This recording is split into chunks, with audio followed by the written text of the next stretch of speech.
Hello and welcome to Dr. Dav Knows All the Things. We're so glad you're here. Each week we sit down with Dr. Dav and unpack recent sermons and dive deeper into scripture, theology, and explore theological themes that shape our walk with Jesus. If you have time, stick around. Today's episode might just be the encouragement you need. So Dr. Dav, Yes, I'm ma'am. happy to be back I cannot together. believe how thrilled I am to have Lady Julia with me. Back again. So similar to my last visit, I'm going to start off with like a one-off Let's do it. question, Yeah. things like that, and we have Dance. some other things that we might want to talk about beforehand. Yeah. And then we're going to jump into some discussion around the series that we're currently Okay, at. I'm ready for it. I just at hit the microphone. Heritage. Sorry. Okay. Gonk. And just for context, the series that we're in, we're going to be diving deeper into 1 Thessalonians. First Thessalonians. And how we can live like Jesus is coming. Alrighty. So Let's that's a do little it. I'm ready. foretelling. And Appreciate so you being here. You are reasonably expecting with child I am. and look great. Thank and you. yet you're here. Do I have the glow? You have. You've never not had a glow. So anyone can find the sermons referenced on YouTube at Heritage Northwest, titled under the playlist Live Like Jesus is Coming. And for our listeners who have questions of their own, please see the show notes connected to this episode. You can find a link and submit Bible questions of your own for Dr. Dav. Yeah, it'd be great. Yep. So with that, Dr. Dav, let's Yes, ma'am. jump into our Let's jump. discussion. I'm Yeah. ready. So there is a topic I was asking you before, Let's do and it. I'd love to hear your story more about it. All right. I've known you for a minute, For a minute. not a super long minute, Yep. but a decent amount. Yep. This is the first time I'm hearing That's- of a pretty significant diagnosis Yeah. that you've had. Yeah. I was diagnosed with a cancerous tumor in my bone. Bone tumor cancer. I was in fourth grade, and I was in Pee Wee wrestling because my brother was a wrestler, and I thought that's how you were going to be awesome. But I was really bad at it because turns out there's rules and strategy to wrestling. What I would do is just grab my opponent and bear hug him and then hold them down. And they're like, foul. So I kept, anyway, so that kept happening. But then one time I was at a meet. I was actually at my first and only Pee Wee wrestling meet, and having got the towel of foul thrown at me several times, the guy I was wrestling, somehow, I don't know what the deal was, but he put his knee into my shin, like when we were wrestling, and I shrieked like with youch of pain. And I don't remember. I remember a lot of things, but as a dad, I can't imagine that happening to our family and it not feeling traumatic. But I don't remember anyone reacting like it was traumatic. I just remember I guess we're going to the hospital now because I just yelled in pain. So we went to the hospital, and I don't remember. I remember, anyway, they said, "Oh, you have a big tumor in your tibia." So my left leg and the shin bone, the tibia, had a hole, a big tumor. And then I remember going to the doctor probably often with my mom, who was pretty stoic back in the day that I can remember. About those kinds of things. I just remember her being calm. You're the youngest of I'm the youngest of three. Three. Yeah. And I don't remember us talking about it as a family. You'd think Davenport's whatever. I don't remember us having prayer as a family. And we prayed. We read it was a very Jesus-y house. But I don't remember anybody praying about it. I don't remember having family meetings. I don't remember ever talking to my siblings about it. I'm sure some of that might have happened. I even asked my dad a few years ago. I said, "Dad, what the world? What did you do?" And I think he was like, "Well, I think we just handled it. We just did." So my mom, I remember having to, I'm sure whatever they had in the early 80s of or maybe late 70s, scan machines, I'm sure I went through some of those, because I'm sure looking back, they probably said, well, if he's got one there, we need to check where else their tumors could be in his body. So I remember needles and I think machines. And I remember one time hiding under a table, refusing to come out because I was going to get another shot. Yeah. Either a shot or a withdrawal of something I didn't want. I remember that. And then I remember them saying, here's what we're going to do. We're going to, I guess, I don't remember the whole thing. Maybe they were going to dig out the tumor out of my tibia, carve it out, I guess. They're going to remove that tumor from the tibia, and they were going to take bone from my hip, which I guess your hip bones grow. So they're going to take bone out of my hip and replace the bone and stick that bone into my tibia. And then I was going to be like, in a cast, in a wheelchair, and learn how to. Did you remember knowing this process as a fourth grader, or later on? Fourth you figured grader. it I out? remember hearing this. Wow. Because I'll tell you what I thought. That's what they said. I'll tell you what I heard. And then my mom told me later, basically, so I'm kind of not confabulating, but Condensing? yes, condensing the whole story into a thing. Later on, she would tell me, you would have had to go to physical therapy. You would have had to probably learn to walk, or at least develop a way of walk, because there would have been the hip and Atrophy, all of yeah. that stuff, and the bone changing. It would have been a lot. What I heard as a fourth grader was I was going to be out of school for at least a week, and I was going to be able to have crutches, and that sounded awesome. I was really excited. Maybe it was the Lord. It had to be the Lord, because I had no fear. I thought, cool, I get to have all this cool stuff happen. I have to have this cool surgery, and I'm going to have a cast, and people will sign it, and I'm going to be out of school, and people will miss me, and won't that be great? And I'll have crutches, and I can hit people with them. That's going to be great. And so I was really excited about the whole thing. And it didn't even dawn on me. That's a tumor. You have a tumor, and it's in the bone, and that's not good. So then I remember it clearly. I was downstairs in our church, and our church had red carpeting because it was an old church. It was built in the 70s, and it was Assemblies of God. So clearly the carpet had to be red. Maybe you didn't know that, but it's a thing. And so we were downstairs, and the carpet on the staircase in the downstairs hallway was red. My dad's office was down there. And it was a Wednesday night, so it had to be before Royal Rangers. And I was coming out of my dad's office or something, or I was just running around being an idiot.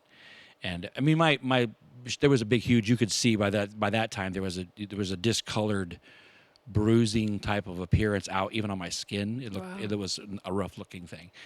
And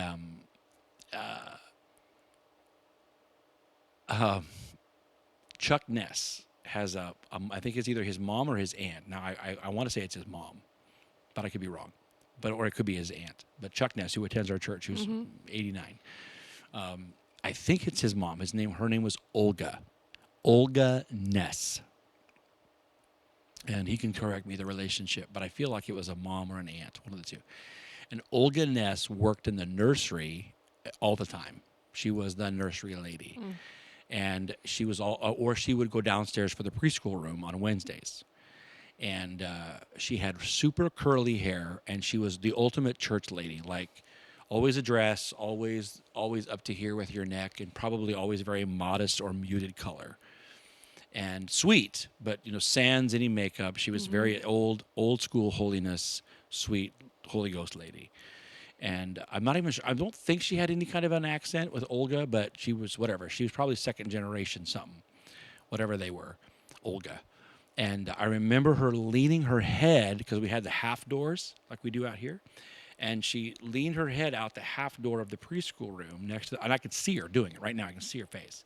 And I'm coming in down the hallway, and she leans her head out of the door, and she said, "Brian, honey," because I was a Wednesday night, and the next day I had a pre-op. And she said, "Brian, honey, I just want you to know we're praying for you." And I said out loud, "Nuts." Because you wanted. I knew that I knew everything. It was like Jonah. I was like, nuts. I said it, nuts.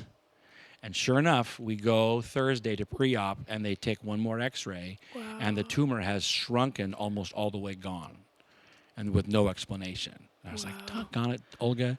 And so they just wrapped it with a fiberglass cast that could come on and off because of the bruising on the skin. They wanted to protect it from getting kicked or whatever. So I got at least that. I had a fiberglass cast with a Velcro strap on it for like a week. Do you have any recollection of like the techs or the doctor's expressions or like? None. I remember the guy coming out going, "Well, I guess we're not going to do surgery." And my mom, I don't remember her going like, "Oh, Jesus." I just remember going, I remember nothing. I remember going home. I don't remember anyone like saying, "Well, let's go have a party or let's have a special dinner." I remember nothing. And this probably plays into the psyche that I that I have of like, well, I'm the youngest, nobody cares. I mean, I probably, It was treated like a dentist appointment more than. That's what I felt like. Well, I guess that, and I actually had one of those. I felt like there was more. When I got my teeth bashed in by a baseball bat, I also went to a dentist. There was more emotion there. I feel like there was more emotion with that, at least for me. Nothing. Just that was it. I wore that, and all I remember is like you have to wear that fiberglass thing because of the bruise on your. Okay, so I wore that for a while. And nobody even signed it because I think it was underneath my pants. So what happened there? Is it like, hey, this is a huge God box of miracle, or is like, do you take something out of that? All I know is that they said I had cancer, and then I did it. Yeah. And I had and the tumor left, and no one ever spoke of it again. No one talks about it. But it's not like they're ashamed. I just think it's weird. It's like not a big part of your identity or memory. No, I'll talk about it, but my parents are never like, "Hey, remember that time our son had cancer?" They don't talk about it. They don't say. And I've talked to your mom. She talks more about what happened when you were in the womb than. Yeah. Oh, anything. She'll tell that story all day long. Oh yeah, I couldn't find his heartbeat, all that kind of thing. Yeah. And he was supposed to be dead, and I prayed and told the Lord. She'll tell that story every day.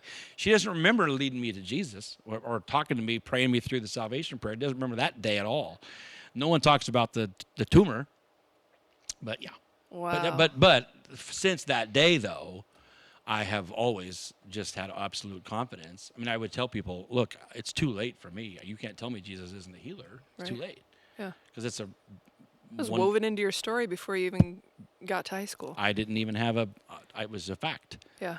Plus the fact that I just would cry every time I would read about Jesus healing anybody or see a cartoon. And even as a fourth grader, to know there was a woman in your church that if she said, "I'm praying," that was it. You knew. I knew it. Yeah. I was toast. I was cooked. I said, nuts is what I said. Like, it's over. Wow. Yeah. Well, one, it's good to hear like more of your story, Yeah. but two, like most importantly, the goodness of God. Yeah, amen. Like, it's just radical. Yeah. Well, thank God for that. Amen. And then I can imagine like when you're praying, like these memories come up too. It like encourages your faith and your testimony. Yeah, I almost don't remember it, but because it was so matter of fact back in the day. Yeah. Wow. Well, thanks for sharing. You betcha. Yeah, that just came up in our conversation. I was like, what? Yeah. What's going on? And there's never been anything like, a recurring weirdness so I don't know what else. Nothing. Yeah, my brain is like, what caused it? Like, yeah, that's why years ago when I actually went to the doctor for a checkup, I saw a physician's assistant. He used to work for the Navy. And so he talked to me, and then he came in and looked around, closed the door behind him, and looked at me, kind of looked around the room again. He said, "I want to ask you a question. Are you in the witness protection program?" I said, "What?" He said, "There is no record of you medically." That's what context was this in? Sorry, you were older? A few years ago. Oh, like 5 years ago. Adult. Okay, got it. Because I had never went. There was nothing. And the first question is... He said, "Are you in the witness?" Because he said, the state of Washington has no record of you medically. You don't exist. I said, I just haven't gone to the doctor since I was probably 10 or whatever. Wow. That's wild. Yeah. Well, good. Yeah. I'm glad you're healthy. I am so much. Yeah. And find other resources to keep yourself healthy. That's right. Yeah. Yeah. And then, of course, the parasite happened, and then that changed some things. But we fixed that up. I can geek out on that for a little bit. Yeah. But I don't think our listeners are here for that. Gross. They're all like gagging. Let's talk about parasites. You got 10% that are like, what more? Yeah. So this episode is parasites and tumors. Yeah. Okay. Well, I do want to shift into a question I have for you. Let's do it. I'm here. That work? Yeah. Okay. This is what I've titled this question. I'm ready. Codependent living versus biblical Christian living. Okay. So the intrinsic state is that codependency is not biblical. Yes. Yeah. Yeah. That's what you're saying. I'm with you. Yeah. Let's do it. Let's dance. Yep. It's so funny how, all right, let's see if I can even come close. I feel like I'm going to turn this around and make you answer it, but let's try it. Well, no, because I want to hear what Paul and not Paul, sorry, that's later.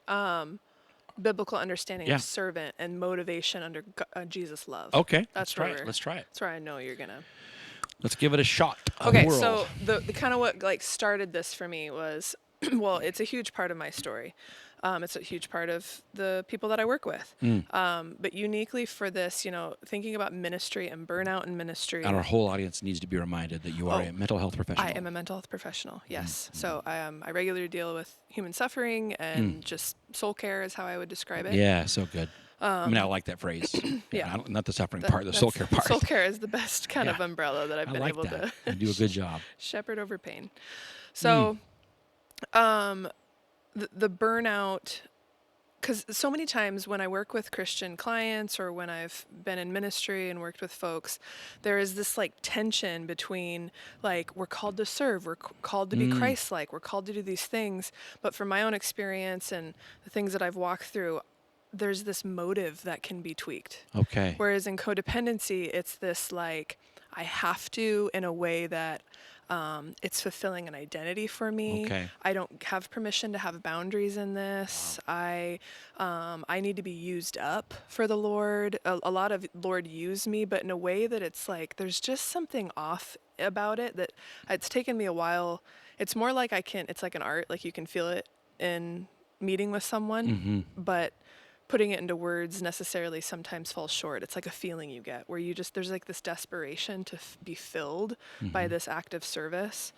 And then, whereas I see biblical Christian, we're called to, carry one another's burdens and love like Jesus. Even part of this sermon series, you've talked about loving like Jesus. Yeah. And these are the questions that I'm in the back like, yeah, okay, and then this example and that example. So it's kind of all coming out now.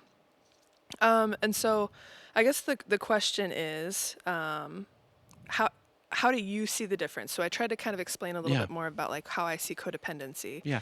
Give it a few more sentences, especially for my sake and anybody else listening, if they want to say like, let's identify what we mean or what you are wanting to mean by that. Can you do that? Yes. Yeah. And that it actually is a topic, even in the field of psychology, that like over the years has kind of morphed and changed. Really? It's had some what we call concept creep, meaning like, like the word narcissism, it gets thrown around all over the place. Okay. Gaslighting gets thrown out all over the place. So this one's had a little bit of that, but the best way I've learned to describe it is your identity and emotional stability is founded in controlling other people. And you would never call it controlling other people because the codependent will say, well, they just need my help. And even though they've never asked for your help. Another way to talk about it is like this kind of savior complex or rescuer. So you see other people when they have problems, you perceive their problems as now your responsibility, whether they've asked for it or not. Now, in some unhealthy, toxic dynamics, the other person is playing the victim, is playing the take care of me. And a lot of times this shows up in addiction type relationships, right? Where the codependent is protecting the addict from, say they use substances and aren't getting to work. So the codependent will call work for them and be like, they have the stomach bug. Wow. That's how it kind of showed up originally in the literature, but now it's moved into broader examples. It's not just with addiction. And you see it with friendship groups, romantic situations, at work. And then sometimes it can be more broad. Like I just show up in the world. Like an identity that I had was, I bet you could guess, she's such a good listener. Oh. She's so wise. Julia's got the answers or things like, so then I would see other people's problems as now my burden to fix. Okay. Does that make sense? It does. And I think right away, the problem or the fuzz part, I think about Star Trek and then the neutral zone. There's this zone in between the right and the wrong that's sort of fuzzy, maybe. And I think we can come up with some ways to resolve it. But what everything you just said, the last 30 seconds of what you said, I would say, yeah. Julia's such a good listener. Yeah, I feel. I do. We're everything. We have a great, healthy, sibling-like relationship as believers. But I really feel safe talking to you, and I have said, even I think to your face and behind your back, not to violate any of your professionalism, but like because you would never be a counselor because of our relationship. I get all the state things, but I've at the house I said, oh yeah, my counselor says, my therapist says, and I'm referring to you, and they know what I mean. And of course, no, she's not my therapist. She's safe. No laws broken. But I have said, or even in group meetings, I look over and I can see you look at me. I'm like, oh, great, she's reading me. But I don't mean that in a negative way. I actually feel safe. I feel very safe. Like Julia is wise, and I think people even on our staff teams. That's why they still think of you as part of our staff team, even though you're not vocationally, formally a part of it. I mean, you're Julia, and if you're talking, we're going to listen, or if we have what do you think about something? You are wise, and you do listen, and you are going to solve a problem. And I see that. I do see it. If I verbalize what sounds like a problem, I can see your face change.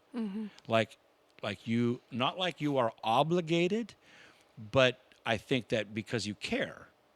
So that's the thing. Unfortunately, something like codependency can hijack and poison compassion. Yeah. And so that's a problem. So like, okay, it should be pure, it should be compassion, it should be wisdom, it should be availability, but this other thing that's unhealthy can pollute it. So biblically, we try to stay rather than to come up with 6 rules or eight principles. Man, I guess I always come back to be led by love, really led by love. Like, what is love? Love will real love, godly love, Christ-driven love will do what is right, and it will not be driven by a sense of me. Yes. Yeah. Right? It won't be like I need to be heard, I need to control, I need to have a say, because codependency, fear of man, fear of rejection is I care what you think about me. Love simply is I care about you. Stop. Hard stop. Not what you think about me, not about, it's hard stop. I care about you. Stop. Yes, and a codependent struggles with, I am less, I am nothing.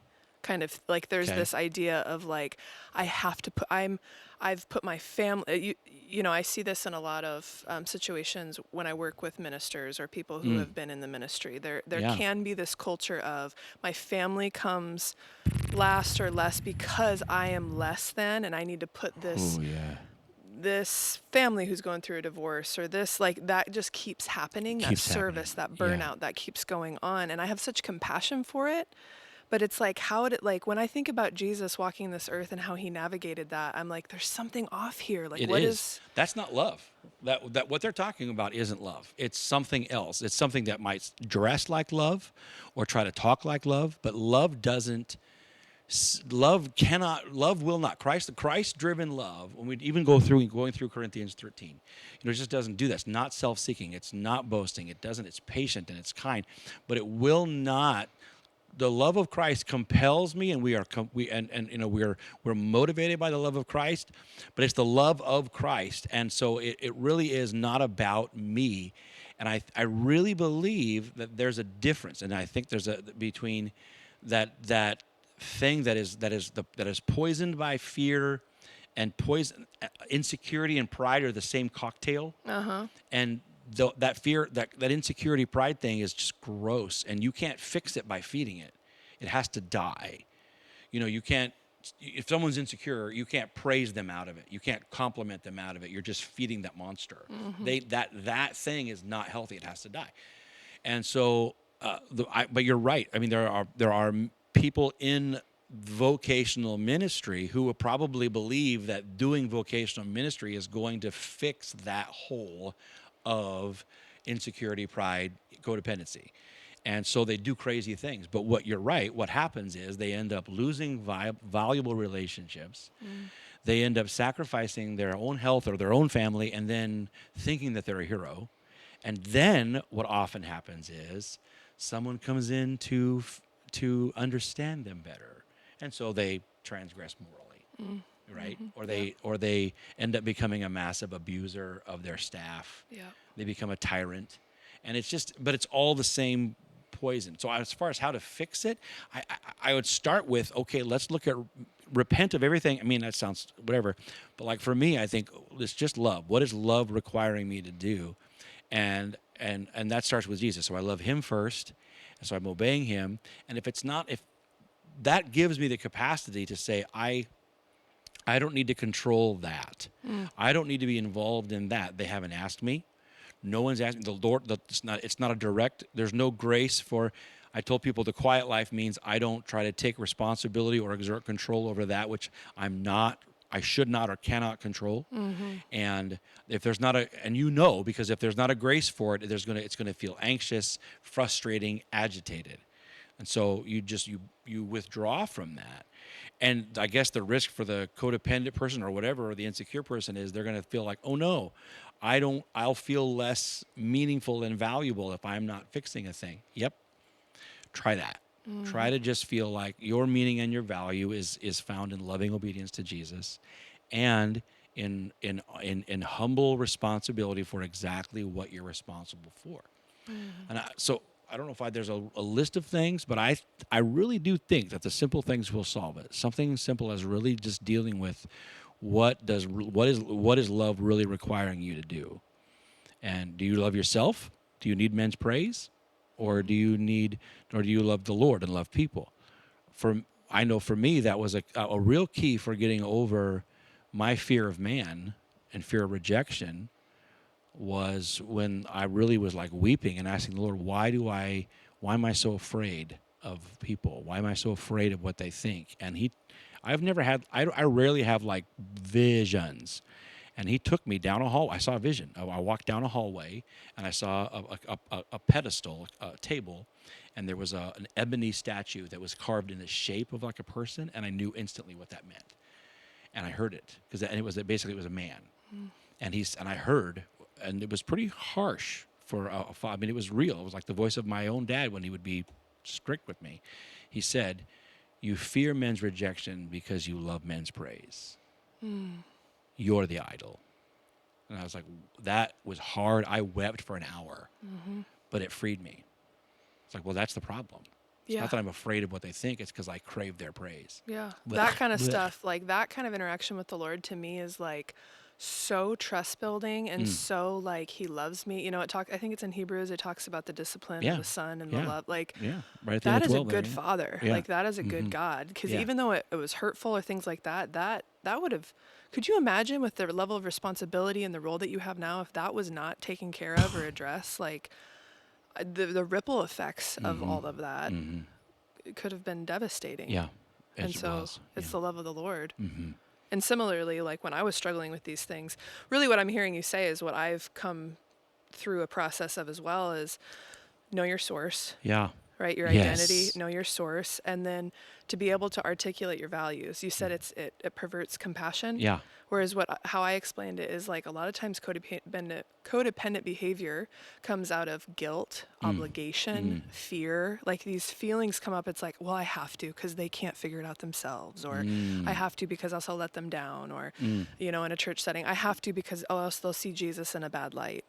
Like it's all just kind of because it's the enemy. He twists and perverts things and narrates perverts, things. serpent speech. Yes, exactly. The forked tongue. So, yeah, I guess I just resonate with that, and it's good to, I guess, be validated in the journey that I've walked through. But then also hear like, yeah, you see it as well. And so, One time was a helpful statement, and it was pretty specific, but the specifics created a pretty good principle. It was years ago, and the university in Seattle was offering me a job that was a direct report to the dean, and I was going to supervise the school, the School of Theology and Missions or Ministry for continuing education and on campus.